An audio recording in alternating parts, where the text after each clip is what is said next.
Welcome to On the Pen Live for this Monday, February 9th of 2026. I cannot believe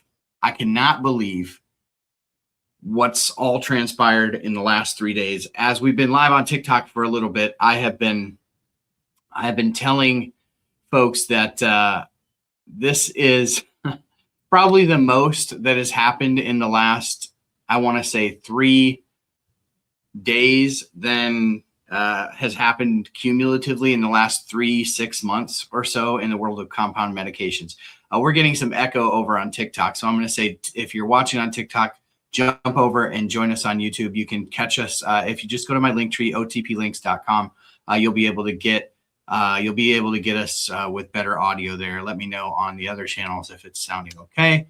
Let's see here. Sorry, there's always some sort of technical issue that I feel like we've got to get through here. So it looks like audio. Let me know in the comments if the audio is good. But let's talk about what's going on because I believe that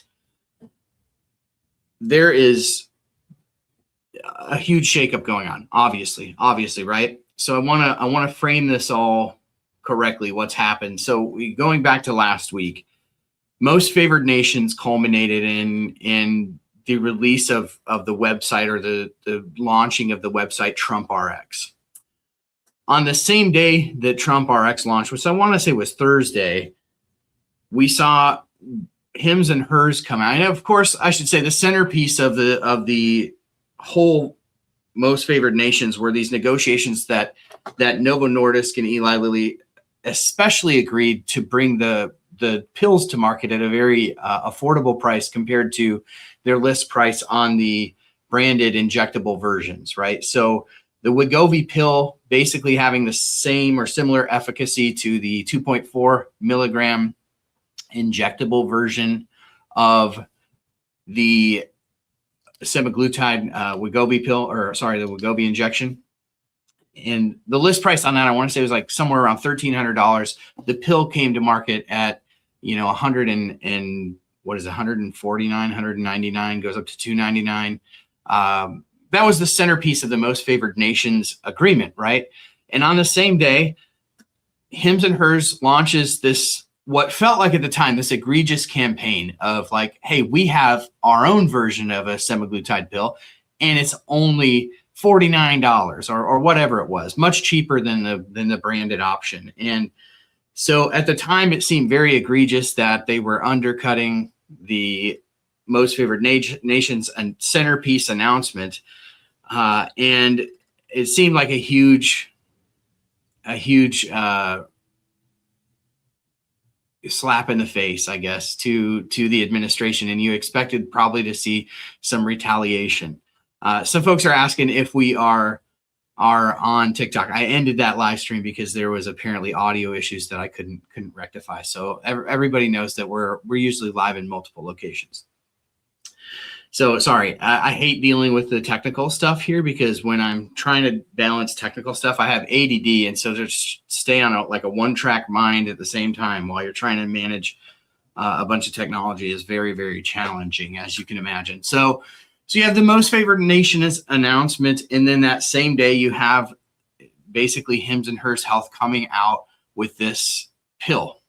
And so shortly thereafter, and we wrote about this on our Substack, shortly thereafter, we saw the FDA come out with very strong language that they were essentially going to come after the active pharmaceutical ingredients of non-FDA approved compounded drugs that are being mass marketed by companies. And then they call out Hims and Hers specifically for the purposes of this statement that they released. And then they go on in this letter to say the FDA is also taking additional steps to combat misleading direct-to-consumer advertising and marketing following warning letters that were sent in the fall of 2025. This was on February 6th. So it's important to remember that timeline because there's a piece of news today that nobody's talking about yet that I think gives perspective to this whole thing. Like we've been talking about this for the last 3 or 4 days. But if you thought that this was a heavy-handed move by the FDA against compounding, I think you'll see why I think it wasn't maybe as heavy-handed, and in fact, maybe even a little bit more even-handed. So they go on to say the FDA is taking steps to combat misleading direct-to-consumer advertising and marketing following warning letters that were sent in the fall. We know that Hims and Hers specifically many people were on the receiving end of these letters, but Hims and Hers was specifically for basically having marketing that said that they were offering compounds which were the quote-unquote same active ingredient as Ozempic and Wegovy. And so we know that they didn't stop that. In fact, with the launch of their pill, it was in the ad copy that they wrote on their meta ads. I've been listening to SiriusXM for a long, long time. I hear Hims and Hers ads all the time for compound semaglutide, and I hear that phrase over. So I've been kind of dumbfounded that never happened. But check out this news story from today. This is a hat tip to Madison Muller over at Bloomberg, who found this and reported on it. But essentially, on February 5th, which was the day before this letter that came out about compounding, API, and largely around advertising, and I think largely in response to the Wegovy or the semaglutide pill launched by Hims and Hers, was this letter. Okay, this letter is, and if you follow my X account, you would have seen this a couple, maybe like an hour ago or half an hour ago. But essentially, there is a letter from the FDA. That's going to be not super readable here. There's probably a better way for me to throw that on the screen. But this letter is addressed to Angela Munoz, who is the Director of Regulatory Affairs, Advertising and Promotion to Novo Nordisk. This is from the Department of Health and Human Services to Angela Munoz, the Director of Regulatory Affairs for Novo Nordisk, in charge of their advertising and promotion. Dear Angela Munoz, the Office of Prescription Drug Promotion of the U.S. Food and Drug Administration has reviewed promotional communication, a direct-to-consumer television broadcast advertisement, in quotes, January 2026 pill spot. This is presumably their advertisement that they used on the Super Bowl last night. Submitted for Wegovy, semaglutide tablets for oral use, submitted by Novo Nordisk under cover form FDA 2253. And this is the line to listen to. Listen to this. So this is dated again, February 5th. So this would have been the day before the FDA's letter about compounds. It says, the FDA has determined that the TV ad is false or misleading. Thus, the TV ad misbrands Wegovy and makes the distribution of the drug in violation of the Federal Food, Drug, and Cosmetic Act. So let's just pause right there, because in the letter that the FDA wrote about compounding, it specifically calls out marketing. And the prevailing wisdom when this first came out, that this was a knee-jerk reaction from the FDA in response to Novo Nordisk, Hims and Hers telehealth launching of a compounded Wegovy pill, a compounded semaglutide pill with quote unquote the same active ingredient as Wegovy, which is what their marketing said. Others, including myself for many months, have surmised that once the Most Favored Nations thing came out, would there be some concessions on compounding enforcement from the FDA? So this letter on February 6th by itself seemed to be telegraphing from the FDA, here comes the enforcement, right? And it almost seemed like this was a fight that Hims has wanted based upon their basically just, I don't even know how to phrase it, their overt defiance of what the FDA has been telling them that they need to address in their marketing. But I think when you put this into context of the fact that just the day before, and we didn't have this news until today, again, thanks hat tip to Madison over at Bloomberg, the day before, Novo Nordisk got a very similar letter in terms of their marketing of the Wegovy pill. And the specific area that they highlight in this letter, and we will put this on our Substack at obesity.news. Go to otplinks.com for all of our links. There's a ton there at otplinks.com. OTP for On the Pen. That's what we do here. We are an obesity medicine news platform on the pen. OTPlinks.com is going to take you to all of our links, and we'll make sure that we throw this up on our Substack.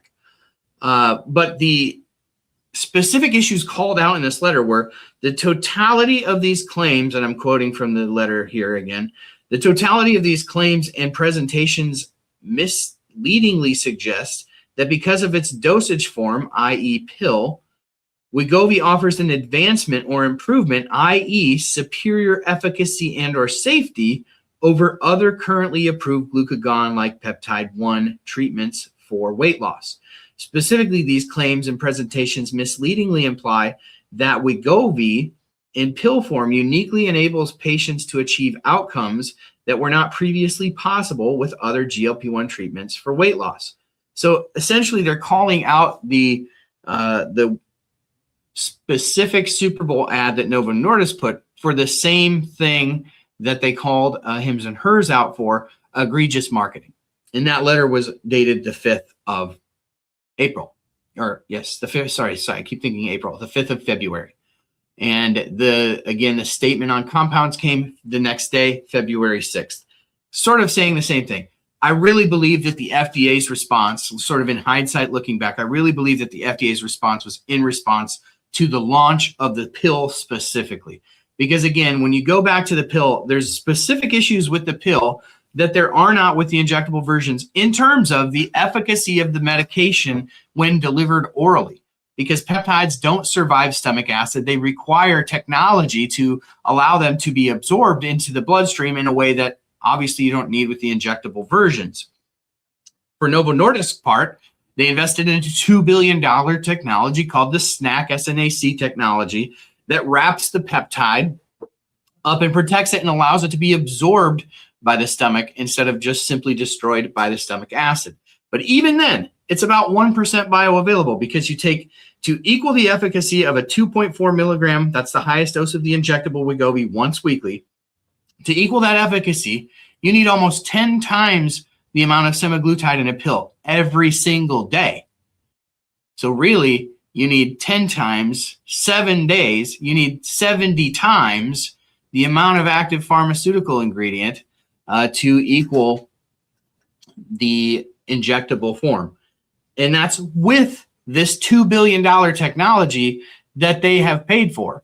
And so when a compounded version is launched, even though the specific compounders that make these often add liposomal technology or other things to help the peptide be developed, they haven't been FDA tested, FDA approved. So we really have no idea how much of the actual active pharmaceutical ingredient is getting absorbed into the body. So again, it just highlights specific issues with the orals that don't exist with the injectables. And I think it would have been actually, this may be an aggressive statement, but I think it may have actually been egregious for the FDA not to say something about this, right? Because again, we haven't seen anything like this about the injectables.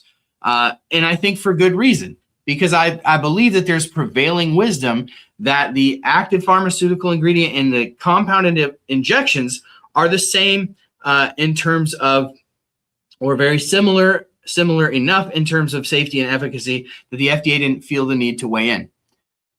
And up until today, we had a massive disagreement on that point from especially Novo Nordisk, who has spent basically the better part of 2 years launching hundreds of lawsuits against compounders saying it's not the same. And it is not the same. To their point, we actually highlighted this weekend in another Substack article. There is an argument to be made that the branded version of semaglutide is made from a yeast-based process where they create a yeast brew and extract the protein of semaglutide from that yeast. Basically, this yeast has been taught to make the protein of semaglutide. They extract it, refine it, and turn it into the injectable form. Whereas the compound versions are made from a chemical process. Now, this happens a lot in pharmaceuticals. In fact, the FDA is looking at actually changing the regulations on this for generics in terms of allowing different chemical manufacturing processes, so long as the end result is the same chemical structure, right? This is a total rabbit hole, not really important for us to get into today at On the Pen, but just know it may or may not make a difference. We don't know. But the FDA hasn't seemed to think it's that big of a deal because they haven't said anything about it. And Novo Nordisk has spent the last couple of years saying there's a massive difference between the two, and they're not the same. In fact, there's legislation that was likely, in my opinion, influenced in Florida by Novo Nordisk that is trying to thwart compounds, basically saying that the only approved version of semaglutide has to come from Novo Nordisk. There's peptides in there too, but for purposes of this conversation, I think it highlights and underscores the fact that we've seen this from Novo now for 2 years. Now, fast forward to today. What's going on today? Because there's so much going on, so much moving in this space. Today, Novo Nordisk launched a lawsuit against Hims and Hers over specifically patent infringement. Now, as we mentioned before, there are hundreds of lawsuits going on right now, Novo Nordisk versus compounders, med spas, pharmacies, etc. All of them have to do with advertising and how the trademarks of Ozempic and Wegovy, meaning just literally the logo, the name of the medications, have been used in marketing. We actually did another article on Substack just the other day about the fact that Eli Lilly had a very similar argument that they were making in a lawsuit against a company called, I believe this one was against Willow Health, and they were suing under something called the Lanham Act, which is a federal law that governs misleading advertising. And essentially the judge in this case laid it out bare. The judge in this case said, listen, an advertisement can't cause monetary harm to Eli Lilly in this sense, because no matter how they advertise it, you still have to have a doctor prescribe it. And because there's a doctor in between the advertisement and the patient and the ultimate prescription, it can't be the advertisement that's causing harm. So it blew the Lanham Act argument out of the water, and it's being used in many, many lawsuits between Novo Nordisk and Eli Lilly. So this was a huge deal that this came out. But this specific lawsuit filed today is the first of its kind. It is a patent infringement lawsuit. It goes directly after the intellectual property of semaglutide, the molecule itself. It's essentially Novo Nordisk saying, we own this, we own the technology, or we own the manufacturing process, how to make it, we own the molecule itself. It's still under patent, it's protected, and this company is defying it openly. That is essentially what they're saying in this specific lawsuit that was filed today. And again, that goes counter to every other lawsuit that we've seen. In fact, we've called it out here for multiple years that why does Novo Nordisk not defend their actual intellectual property of semaglutide? Why are they just going after advertising? Well, I think they did that to run a lot of the little guys out who just didn't have the money to fight. But I don't think they wanted this fight. I really don't think that Novo Nordisk wanted a fight against the actual patent of their peptide semaglutide. And we're going to get into that. So before we get into that part of it, I want to just pause and just take a beat, because when we got started here, I was a little discombobulated with the technology that was going off. I want to take a moment and invite you to subscribe to the channel. If you're just tuning in on YouTube, hit subscribe down below, and then hit the bell so that you're notified every time we go live, because we go live Monday, Wednesdays, Fridays at 11 a.m. Central Time, 12 p.m. Eastern Time. And we hope that you will continue to follow what we're doing by subscribing. The other thing is we would love you to sign up to our newsletter. That's our Substack. You can get there by typing obesity.news into your browser. Once you do that, you'll just put your email in, and then how many times in the last 5 minutes did I say, we just put an article out about this? We just put an article out about this. It's because we cover this stuff very closely as the news progresses, so that you can have more competent and confident conversations with your doctor. Because how many of you, let me know in the comments, are relying on compounds? This is a huge, huge deal. So make sure that you follow along. And then as you're watching right now, hit the thumbs up button. And on YouTube, there's a new feature called Hype. If you can hit that little Hype button, it helps other people see this live stream and brings other people sort of into the tent of On the Pen. So that's super helpful if you hit that Hype button. Let me know in the comments if you see that, and then if you used it, I would love to hear from you. So hit the Hype button. So here's where we're at. We've got this lawsuit now filed against Hims and Hers over patent infringement. And for the last 2 or 3 years, one of the things that I've heard consistently from whomever I'm talking to in the compound industry is that these pharmaceutical companies do not want to have to defend their patent in court.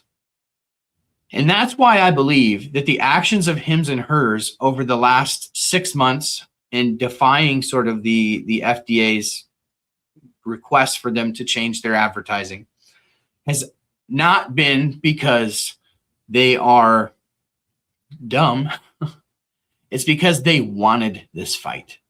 It's the only logical solution. You don't build a company the size of Hims and Hers because you're stupid, but you also don't make these decisions because you're stupid. You make them because they're calculated decisions. I believe that Hims and Hers wanted this fight because I think they believed that they had to be egregious in order to get Novo to file the lawsuit. And I don't believe in my heart of hearts that Novo wanted to file this lawsuit, because if they did and they believed that it would work and be successful, they would have filed it a long time ago, long time ago, because compounds have made a huge dent in their business and in their sales. And they have said that repeatedly. Lilly, not so much. Lilly has not really publicly admitted that compounds have impacted their sales. In fact, they've said quite the opposite. They said that their concern with compounds is 100% about safety for patients, and it hasn't hurt their bottom line. Novo has not. And Novo's been, and they're understandably so, right? There are many more people on compounded semaglutide than tirzepatide. But I don't believe that Novo wanted to have this fight. Why? Because they're going to have to defend the intellectual property of a peptide that mimics a naturally occurring hormone in the body. And I think that that is going to be a very tough sale. And not only does it affect semaglutide, but the new drug that's coming down the pike is called CagriSema. And half of CagriSema is semaglutide. The other half is a hormone that mimics your amylin hormone.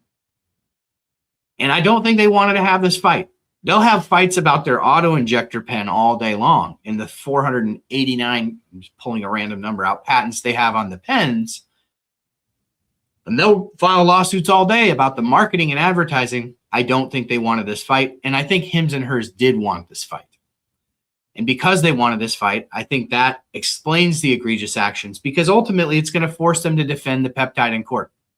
And this could really have long-term implications for how peptides for obesity are viewed. And I'm not here to posit one way or the other, right? I think it's important to distinguish. The reason that On the Pen is here and the reason that we bring you this information is not to give you medical advice or investing advice, or to really take a position one way or another on what's going on these lawsuits. I bring you news so that you can have better conversations with your doctor and be more empowered in that room with your doctor to make better choices for your health long term. And so I care about this to the extent that it impacts our accessibility to medications. Not only that, but also the future development of medications, because the current medications are not enough to treat the severe metabolic disease that is ravaging so many people in this country. They go a long way for a lot of people, but they don't take us all the way there. And so future drug innovation matters. So that's the purpose with which we share this information. So I say, I don't really believe in my heart of hearts that Novo wanted this fight. And I believe in my heart of hearts that Hims and Hers did. I mean, you don't have to go back, but 1 year ago, the Super Bowl ad put out by Hims and Hers, which was really largely designed to position themselves. If you guys remember it, if you don't remember it, go back and watch it. But it was a very sort of provocative ad about the whole healthcare system and how Hims and Hers was trying to rewrite the script on the whole healthcare system, right? Their ad this year was building upon that, basically saying, the system is designed so that only the rich can have longevity treatments. Only the rich can have access to this. And, I think that resonates with a lot of people. And I think ultimately this battle in the courts over these peptides had to happen for Hims to accomplish what they wanted to accomplish. Now, again, I'm not here to take a side on the side of pharma, on the side of compounding. I'm here to take the side of patients. And I honestly don't know what the long-term answer is and who we want to win and how, because I don't know what the long-term implications are as we sit here. I can speculate. But when I was thinking about this and quite honestly praying about this morning, because I take very seriously the position that I have and the position that you've given me, the platform that you all have given me here at On the Pen, extremely seriously. Because like I said, while we don't give medical advice, we give you news and information that empowers you to have those better conversations with your doctor. And I want to give you good information, and I want to give you empowering information. When I was thinking about this morning and praying about this, I had a flashback to a childhood memory. I'm going to try to tell this as succinctly as I can. So I was in about 3rd or 4th grade, and there was a schoolyard bully. He was a big, big bully. Just a big kid. And he was very imposing. Not an overt bully, but if you crossed him, you'd know about it. And he'd let you know about it, and he'd throw his weight around, so to speak. And then there was this other kind of quieter bully, but way more aggressive, way more volatile. And one day, these two started getting into it. And the littler guy started running his mouth like crazy, just dropping all sorts of F-bombs at this kid and calling him all sorts of things. And eventually this leads with the little guy. Adam was his name. And he just decks this other bigger bully right in the mouth. This boy's name was Luke. I don't remember what I had for breakfast, but as this memory was coming back to me, Adam and Luke, I can remember this like it was yesterday. And Adam just nails Luke right in the mouth and the nose, and he instantly is bleeding everywhere. And from that day forward, it wasn't as if there was no bully left on the playground. We were just left with a different bully. And probably a more volatile bully, because Adam was a loose cannon. Whereas Luke, the other bully, just kind of imposed his will by his sheer size, but he was kind of the bully you knew, and I never saw him get violent with anyone. He just would make you think he would. So I guess the lesson for me there was that sometimes it's the bully that you know, right? And take that playground schoolyard memory for what it is. But when I thought of that, I just thought it's an interesting story to come to mind when I'm thinking and praying about all of this. And again, I'm not hypothesizing that one is good or bad, but I do know, I can tell you from my own personal experience. This is not an indictment on Hims, the company, but in my dealings across the compound industry, if you think it's altruism that's driving compounds, if you think it's patient access that's the heartbeat behind everything the compound world does, and you think everything that pharma does is evil, and everything that pharma does is profit driven, so it's inherently evil, just consider this. Based upon, if you trust me at all, I'll tell you that both industries exist for profit. period, full stop, and profit at just about any cost. But because pharma's the bully that we know, we've built a moat and protection to insulate ourselves from them being too aggressive. Now, this is going down an absolute rabbit hole, right? And you could pick this argument apart all day and we could go back and forth. But my point is, it is kind of the bully that we know because we have a whole infrastructure and system around regulating it. On the pharmaceutical side, compounding, we don't have as much rules and regulations.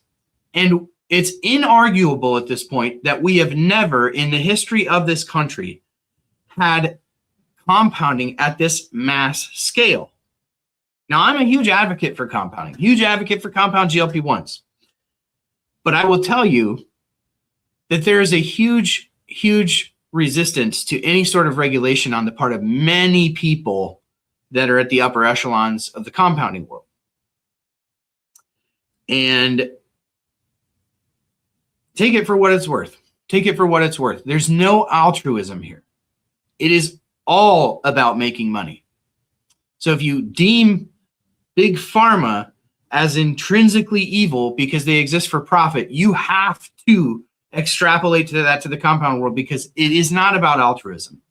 It's marketed and packaged that way often. And it doesn't mean that there aren't people in compounding who genuinely believe the way that you and I do in terms of accessibility and providing access and how GLP-1s are. And I think I've been very consistent about my support for compounds. And I do support the compounding of GLP-1s. But I guess I say all of this as a word of caution. When we all start to jump into our camps here, because I think this stuff starts to get political and weird very fast, I would just caution you that there's no altruism here. At the end of the day, we need access to these medications. We also need future development and innovation in these medications because we haven't reached the pinnacle of what these peptides can do. And when you hear the argument that anybody could make these, I vehemently disagree with that. Because if anybody could just make tirzepatide and come up with that molecule, if anybody could just make semaglutide and come up with that molecule, or retatrutide, or VK2735, or petrolinotide, or allolinotide, or any of the utides, why don't they do it? If it's all about altruism, why doesn't the compound industry just come up with their own peptides that help people with chronic weight management? It's because it's not that easy. It's not as simple as just copying what your body already makes. It's not. These peptides are created to bind to the receptors with greater affinity than the molecule that came before it. They're not only designed to bind to the molecules better, but to last longer in the body. And so, again, I don't intend for this tangent to be pro-pharma, anti-pharma, pro-compounding, anti-compounding. I just intend for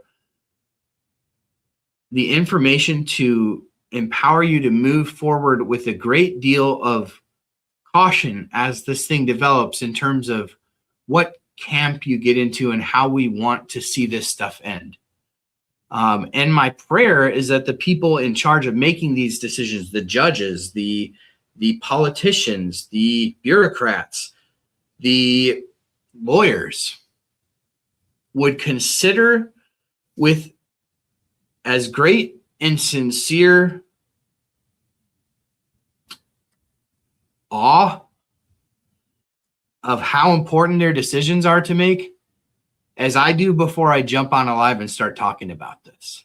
Because this stuff impacts people, real people with real lives, with real chronic conditions, and it matters a great deal. And it matters more than industry, and it matters more than stock prices, and it matters more than marketing. It matters because it affects people. So with that said, I think that pretty well encapsulates the last few days. We've got warning letters from the FDA to both big pharma and compounders. We've got the lawsuit, the patent infringement lawsuit, the lawsuit we thought would never happen. We've got it now. We've got that lawsuit from Novo Nordisk filed against Hims and Hers Telehealth. And we've also seen criminal referrals being made to the Department of Justice. I think I'm saying that accurately, about the way that some of the compounding advertising has been taking place. So we have potential criminal liability going on. So this is just, it's just insane where we're at today. And I'm being completely honest when I was telling you, it was hard to get my head together to even sit down and talk about this today, because so much has transpired over the last couple of days. And I was just on Friday and Saturday in Louisiana with the Obesity Action Coalition. And we were workshopping with other creators like myself with the OAC in terms of how to advance the narrative of obesity and how to reduce stigma and bias, not only in the work that we do here at On the Pen and with people's respective platforms, but in the broader conversation. Because one of the things that we know about all of this is that these news stories, these articles about Novo Nordisk suing Hims and Hers, and the Super Bowl commercials and Serena Williams and all of this is shining a massive spotlight on not only GLP-1s, but on obesity. And we still have so far to come as a society in terms of how we view obesity, because there are so many that still don't understand that there are biological elements to obesity, that there are genetic components to obesity, and that it is a disease, a chronic relapsing disease that is worthy of treatment, and that these treatments have absolutely changed the game for millions, and the treatments in the pipeline are going to change the game for millions more, and people are going to get their lives back. If you've gotten your life back from a GLP-1, drop it in the comments. If you're somebody who's waiting on better treatments because you want to get your life back, put that in the comments. Every story that's told, I think, helps to advance this understanding, the collective understanding of how important it is to treat the disease of obesity. I'm going to hit up some of the comments here. If you have a question, drop a Q in front of it so that I know that it's a question. And I'm gonna hit some of these. Let's see if we have any that I can see at a glance.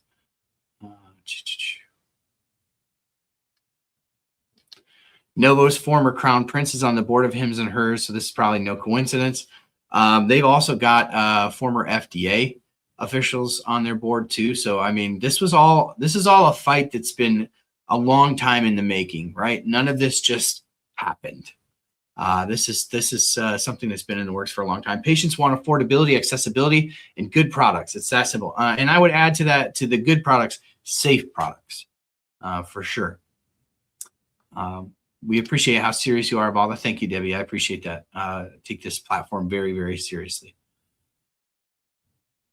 My issue says wannabe farm girl is just as much with the insurance companies here as bullies. Yeah, insurance companies are a whole nother conversation.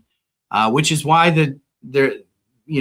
part of the argument that can be made for the direct cash pay program through what these pharmaceutical companies are offering, like Lilly Direct, like NovoCare, are so important.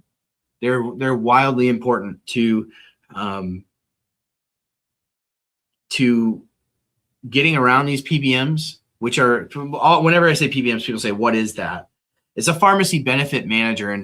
And real quickly, I'm going to fly over this. This is important for people to understand why PBMs are run amok. So PBMs run the prescription drug part of your insurance company. And back when the Affordable Care Act was passed, I think it was 2008, the Affordable Care Act sought to cap how profitable an insurance company could be in order to keep premiums down over the long term, right? So they said, you can't be more than 20% profitable. If you have more profit than that as an insurance company, you have to pay it back in claims to patients in order to bring the cost of their health care down. So what did insurance companies do?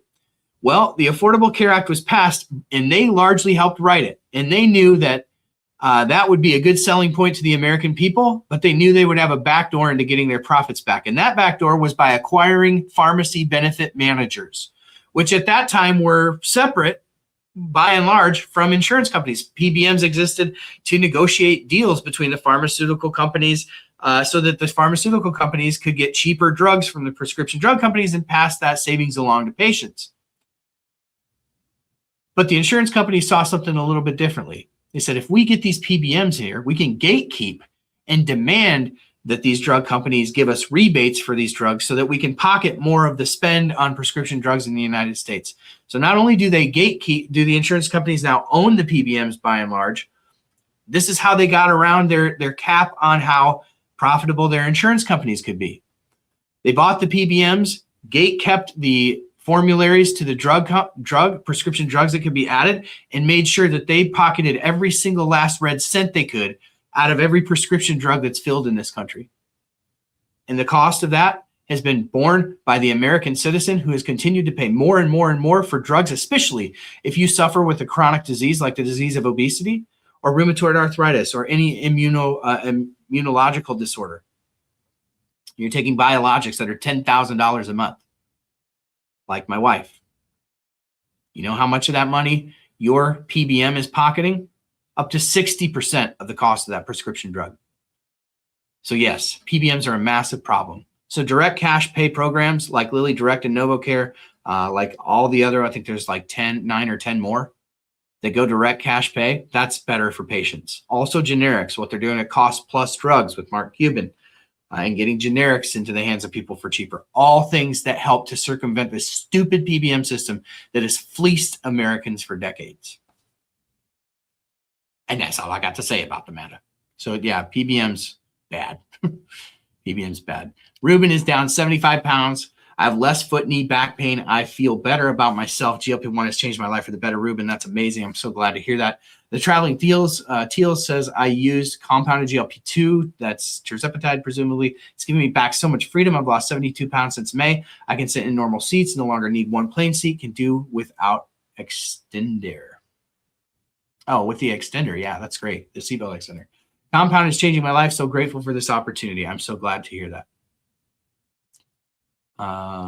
Sue said so much good news in the chat. Yeah, lots of great stories. I do have a serious concern with the cash pay options as the expense of pushing insurance companies to cover these meds. We need reform. Yeah. That's the main sort of problem with the direct cash pay, is that it doesn't actually address the system. But in the meantime, it is a pressure release valve for patients, right? If you don't have coverage for a specific drug, or if that you have coverage but it's too expensive, having the cash pay option is a pressure release valve. But yes, we have to have reform in this country. We have to have reform, 100%. The Traveling Teals can also sit down on the floor and play with grandkids. Walking is so much easier. I love that. Jennifer says, this has been a life changer. As a pre-diabetic, my glucose is in control. Triglycerides are down. Cholesterol's down. That's getting your life back down, right? Now employers removing weight loss drugs. Yes, that's why we need the cash pay options, because they are going to find every reason. A PBM will stop at nothing to not pay for your drug. And you think it's bad here. Imagine having a child with cancer who's being denied treatment for a specific drug that might help save their life, but the PBM doesn't want to cover it. Listen, for years and years and years, we were sold this idea that we didn't want a public health system that covered everyone because we might have death panels. And this isn't commentary about whether we should or should not have a single payer system. But let me tell you something. We have death panels in this country, and they're called pharmacy benefit managers. And they're deciding every day who lives and who doesn't, who gets treatment for life-saving care for their chronic disease and who doesn't. We have death panels. They're just private and not public. And I'm starting to think that at least if it was public, we could vote a bureaucrat, or we can vote people out of office. We can vote people in and out that can bring reform. What are you supposed to do when the decision about your child's life or your treatment for your chronic care is coming from a freaking boardroom? You have zero control over that. Zero. So I'm not positing that there's any easy answers to this, but reform, we have to get reform in this country. And thankfully, the cash pay and compounds. Let's give compounds their credit. Without the proliferation, we talked a little bit earlier about how there's never been this type of this many people on a compound medication before. Listen, without that compound medication market, we have no cash pay Because listen, there was no incentive for the drug companies to ever do this until there was some legitimate competition in the form of compounds that they had to face and say, listen, we're not going to get rid of these because we don't want to sue over intellectual property. We're not going to get rid of these. So the best thing we can do is just try to compete. And so the only reason that we have cash pay versions of these drugs, I'm pretty convinced, is because of the advent of compounded medications and the pressure that they had put on these pharmaceutical companies. Because listen, these pharmaceutical companies are operating within the framework that exists. Again, we build a moat. We know the bully, so we've created rules, we've created regulations to keep them from taking advantage of us. But listen, there's still exploitable things within that system, and they're going to exploit it all day long for their benefit. And they had to be pushed to do this, not because it was the right thing to do, but because from a in a capitalistic sense, they had to do it because they couldn't shut down compounding. Listen, if they thought they were going to win a lawsuit over intellectual property, they would have filed it a long time ago. I really think that Him's egregious actions, as many people have put it, have forced the pharmaceutical companies to do something they never wanted to do, and that's to defend their intellectual property. Because if they lose, it's a big deal. It's a big deal. Let's see here. We've got, I'm a 68-year-old woman, went from 260 to 130 or 206 to 130. Wish these drugs were available 10 years ago. Yeah, better late than never is something I always say. Triple Digit got her life back. Release the multi-dose vials. And yes, I agree. Preach. Hey, Corey, how are you? Corey's in the house. Good to see you. This is why we have to continue to engage. Consumer pressure, like the original Release the Vials, you started making a difference. Yes, thank you. I appreciate that, Farm Girl. Yes, not just GLP-1. It took months to get my daughter's Crohn treatment covered, and Claimable helped me with this. Claimable's doing the Lord's work. One of my favorite sponsors that we've ever had on this program. My daughter has problems getting GLP-1 medications from her employer. She's overweight. Sad. I'm so sorry to hear that. Heartbreaking to read some of these stories about life-saving meds and treatments denied by insurance companies. It is absolutely terrible. Release the Vials was huge. Yes.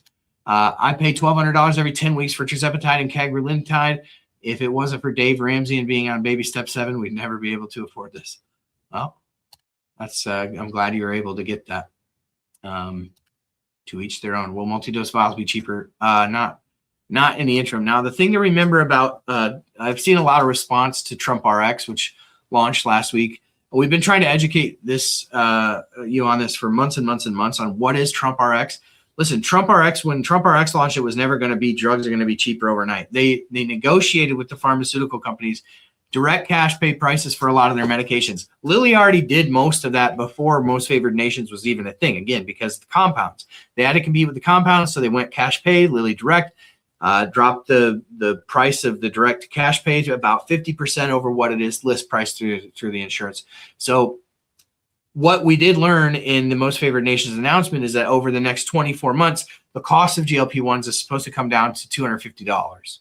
And so we're like, I don't know, 18 to 20 months from now, we should be paying $250 for the GLP-1s that are currently on the market. That is what was announced in Most Favored Nation. So right now we have definitely the cheaper pills. We know that orforglipron's launching at a negotiated price. Wegovy launched at a negotiated price, all those things.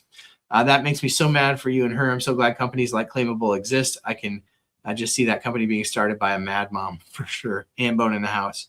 Hambone's usually on the lives with us. She's out of state, but hanging out with us in the chat today. Thanks for being here, Hambone. Why get name brand for $449 when I get my compound for $200 a month? If my insurance met my ZEP, I would go 100% to the name brand, but I am left without a choice.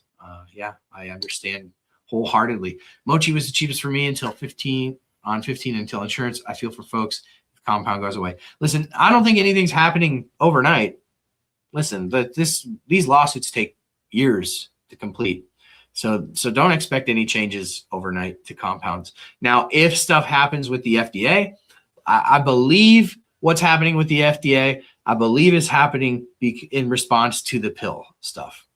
So I don't think that they're going to all of a sudden take action against, listen, You have to look at what the law says. The Food, Drug, and Cosmetic Act allows patients to be on a compounded medication if the branded option doesn't meet their medical need.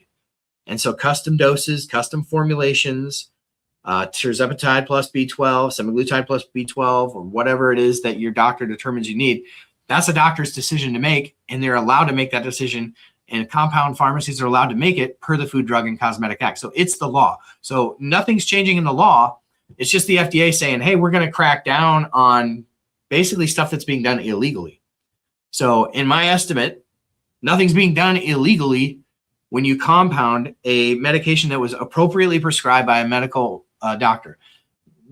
Where people are running afoul of the FDA is the way they market these. Mass marketing tirzepatide plus B12. But even that gets into a gray area, and they'll find a way around it. So I don't think compounds are going to go anywhere. If they do, the biggest way that they would go is if Novo would win a lawsuit against their patented semaglutide. But again, I believe they were backed into a corner where if they didn't sue Hims and Hers based upon their marketing, their investors were going to revolt. And I believe that that was a corner that Hims and Hers intentionally, and the compound industry, backed them into. So they didn't want this fight, and now they have it. Now, ultimately, I think you have to ask the question as a patient, like, could there be good implications for compounding if Novo loses this? Absolutely. But what does that mean for Novo's incentive to develop the next peptide and the next peptide if it can all just be compounded? Especially as these older medications take care, let's say the older medications take care of, 50% of the obesity problem. You still have, tens of millions of people who need something else. So what happens with the future development of these medications is a question that you have to ask. If a peptide can't be patented by a drug company, how do they invent it? And if you say, well, it's just mimicking what your body already does, anybody can make that. We already talked about that earlier. If you can just make a peptide that is really effective in mimicking incretin or nutrient stimulated hormones, and that it's safe and effective at the same time and can be produced for cheap, why don't the compounders do that? Because they're not drug innovators.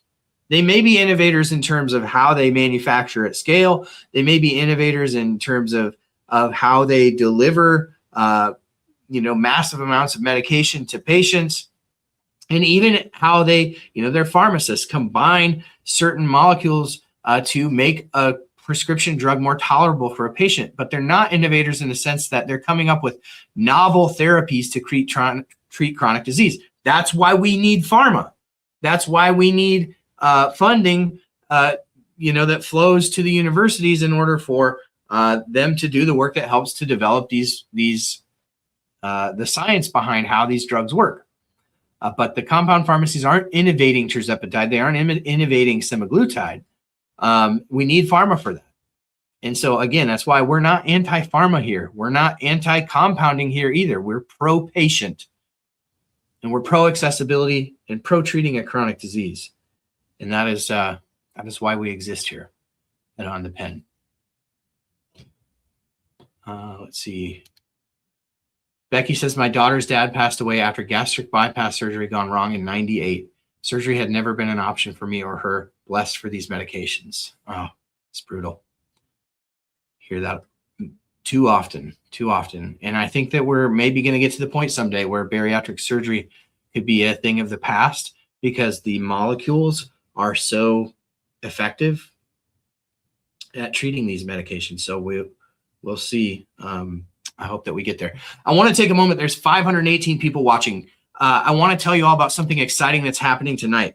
So I've made a lot of friends in this world since I started doing this. One of those friends is an actor named Ethan Suplee. Now, you may remember Ethan from American History X. My Name is Earl. What else was he in? Mallrats, if you are a product of the 90s like me. But you may remember him also from, I think, Remember the Titans was a really popular one. Ethan Suplee is somebody who has battled obesity his entire life. And I've had the chance to go on his podcast. He's had the chance to be over here on the Pen podcast. Here's some images that might help you to remember who Ethan Suplee is. You may remember him like this, right? But this day and age, Ethan is much more